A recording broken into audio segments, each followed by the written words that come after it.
Hi buddies, music is relative and full of context, so let's unpack the recording of indigenous music. That recording that I started the video with, thank you, Chris, I've watched and thought about a lot.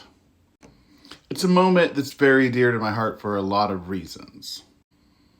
So, unpacking this, first, let's talk about how some indigenous people feel about their music being recorded.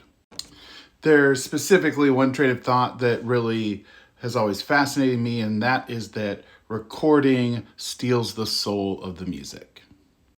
It's important that we hone in on that, and that it's not stealing the soul of the musician or the person, it's the soul of the music. And what does that even mean? For the most part, indigenous and even a lot of folk music was never really written down. And there's a lot of reasons for this, but a common reason that is given is so that the music can be allowed to breathe and change over generations and over time. So that the tribal songs that were heard in the late 1800s when this recording was made could not have possibly been super similar to the versions of those songs that were played 100, 200, 300 years or 1,000 years before, because the music is always kind of evolving. It's this living, breathing thing over generations. It has a soul. And so one negative consequence of recording this music could be that then, after that recording, we just always assume that's how that music sounded all the time, for hundreds of generations previous. And that's kind of impossible if you've met a human musician.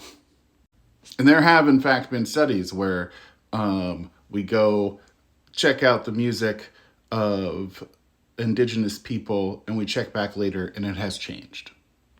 And I personally have really mixed feelings about this because in a way, yeah, that one recording has influenced things in a way that may have stagnated the growth or the soul of the music, because it's then constantly compared to this one recording because it's the earliest recording.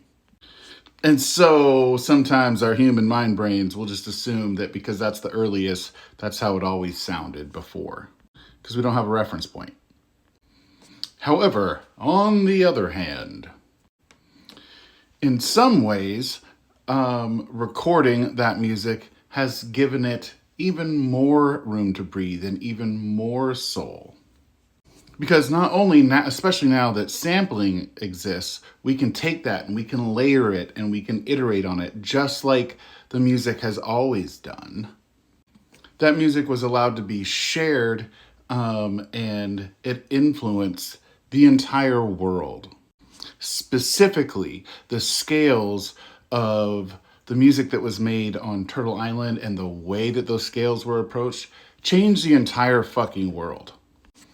If you listen hard enough, you can hear the blues, you can hear rock, you can hear hip hop, you can hear a very unique to Turtle Island way of dealing with the pentatonic scale. Most of the founding fathers of the blues were either born on or grew up in a reservation. And something that I hope to be a part of the change, because it needs to change. Something that's always really bothered me is that we just don't give Native Americans the props that we need to give those ancestors. That music that was kept sort of isolated from the rest of the world was allowed to grow in a way that it just didn't anywhere else. It's so unique. The musical concepts are so unique. And even things like the hammer off and rock and blues, those are a way of sort of mimicking and iterating on native singing. And in true colonizer fashion, we don't give credit where credit is due. And so we should not be surprised when practices get closed and walls start getting built up. And then on the other hand, There are people who are sampling and remixing this old music to become new music, like has always been done, far before there was ever any written or recorded technology. So there, I got us started unpacking it. Unpack it more with me in the comments. What are your thoughts? What are some questions? Hope you have a badass day, and I love you.